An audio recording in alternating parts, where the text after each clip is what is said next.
एक बार पार्वती ने भगवान शिव शंकर से पूछा, ऐसा कौन सा श्रेष्ठ तथा सरल व्रत पूजन है जिसे मृत्यु लोक के प्राणी आपकी कृपा सहज ही प्राप्त कर लेते हैं। उत्तर में शिव जी ने पार्वती को शिवरात्रि के व्रत का विधान बताकर यह कथा सुनाई।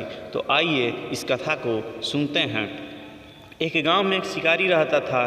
पशुओं की हत्या करके वो अपना कुटुंब को पालता था। वह एक साहूकार का ऋणी था, लेकिन उसका ऋण समय पर ना चुका सका। क्रोधवश साहूकार ने किस शिकारी को शिव मठ में बंदी बना लिया। संयोग से उस दिन शिवरात्रि थी। शिकारी ध्यानमग्न होकर शिव संबंधी धार्मिक बातें सुनता रहा। चतुर्दशी को उसने शिवरात्रि की कथा भी सुनी। संध्या होते ही साहूकार ने उसे अपने पास बुलाया और ऋण चुकाने के विषय में बात की। शिकारी अगले दिन सारा ऋण लौटा देने का वचन देकर बंधन से छूट गया। अपनी दिनचर्या के भांति वह जंगल में शिकार करने के लिए निकला, लेकिन दिन भर बंदीगृह में रहने के कारण भूख प्यास से व्याकुल था। शिकार करने के लिए वह एक तालाब के किनारे बेल वृक्ष पर पड़ाव बनाने लगा। बेल वृक्ष के नीचे शिवलिंग था जो बिलपत्रों से ढका हुआ था। शिकारी को कुछ ही देर बाद एक और मिर्गी उधर से निकली। शिकारी को प्रसन्नता का ठिकाना न रहा। समीप आने पर उसने धनुष पर बाण चढ़ाया। तब उसे देख मिर्गी ने विनम्रतापूर्वक निवेदन किया, हे पार्थी, मैं थोड़ी देर पहले ही ऋतु में निवृत्त हुई हूँ। कामातुर गृहिणी हूँ, अपने प्रिय का खोज में भटक रही हूँ। मैं अपने पति से मिलकर शीघ्र ही तुम्हारे पास आ जाऊंगी। शिकारी ने उसे भी जाने दिया। 2 बार शिकार को कर उसका माथा ठनका। वह चिंता में पड़ गया। रात्रि का आखिरी पहर बीत रहा था। तभी एक अन्य मिर्गी अपने बच्चे के साथ उधर से निकली। शिकारी के लिए यह स्वर्णिम अवसर था। उसने धनुष पर तीर चढ़ाने में देर न लगाई। वह तीर छोड़ने ही वाला था कि मिर्गी बोली, हे पारधी, मैं इन बच्चों का पिता के हवाले करके लौट आऊँगी। इस समय मुझे मत मार। शिकारी हंसा और बोला, सामने आए शिकार को छोड़ दूँ? मैं ऐसा मूर्ख नहीं। इससे पहले मैं 2 बार अपना शिकार खो चुका हूँ। मेरे बच्चे भूख प्यास से तड़प रहे होंगे।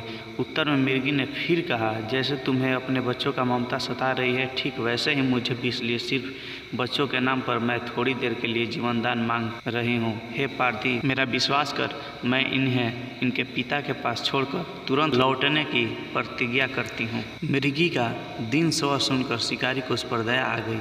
उसने उस मिर्गी को भी जाने दिया। शिकार के अभाव में बेल वृक्ष पर बैठा शिकारी बेलपत्र तोड़ तोड़ कर नीचे फेंकता जा रहा था। पाँव फटने को हुई तो एक हष्ट पुष्ट मिर्गी उसी रास्ते पर आया। शिकारी ने सोच लिया कि इसका शिकार वह अवश्य करेगा। शिकारी की तनी प्रत्यंचा देखकर मृग विनती से स्वर में बोला, हे पारधी भाई, यदि तुमने मुझसे पूर्व आने वाली 3 मिर्गियों तथा छोटे बच्चों को मार डाला है तो मुझे भी मारने में विलंब ना करो, ताकि उनके वियोग में मुझे एक क्षण भी दुख ना सहना पड़े। मैं उन मिर्गियों का पति हूँ। यदि तुमने उन्हें जीवन दान दिया है तो मुझे भी कुछ क्षण जीवन दान देने की कृपा करो। मैं उनसे मिलकर तुम्हारे सामने उपस्थित हो जाऊंगा। मृग की बात सुनते ही शिकारी के सामने पूरी रात का घटना चक्र घूम गया। उसने सारी कथा मृग को सुना दी। तब मृग ने कहा, मेरी 3 पत्नियां जिस प्रकार प्रतिज्ञाबद्ध होकर गई है, मेरी मृत्यु से अपने धर्म का पालन नहीं कर पाएंगी। अतः जैसे तुमने उन्हें विश्वास पात्र मानकर छोड़ा है, वैसे ही मुझे भी जाने दो। मैं उन सब के साथ तुम्हारे अपने शीघ्र ही उपस्थित होता हूँ। उपवास, रात्रि जागरण तथा शिवलिंग पर बेलपत्र चढ़ाने से शिकारी का हिंसक हृदय निर्मल हो गया था। उसमें भागवत शक्ति का वास हो गया था। धनुष तथा बाण उसके हाथ से सहज ही छूट गया। भगवान शिव की अनुकंपा से उसका हिंसक हृदय कारुणिक भावों से भर गया। वह अपने अतीत के कर्मों को याद करके पश्चाताप की ज्वाला में जलने लगा। थोड़ी ही देर बाद मृग सपरिवार शिकारी के समक्ष उपस्थित हो गया ताकि वह उनका शिकार कर सके। किंतु जंगली पशुओं की ऐसी सत्यता, सात्विकता एवं सामूहिक प्रेम भावना देखकर शिकारी को बड़ी ग्लानि हुई। उसके नेत्रों से आंसुओं की झड़ी लग गई। उस मृग परिवार को न मारकर शिकारी ने अपने कठोर हृदय को जीव हिंसा से हटा दिया। सदा के लिए कोमल एवं दयालु बन गया।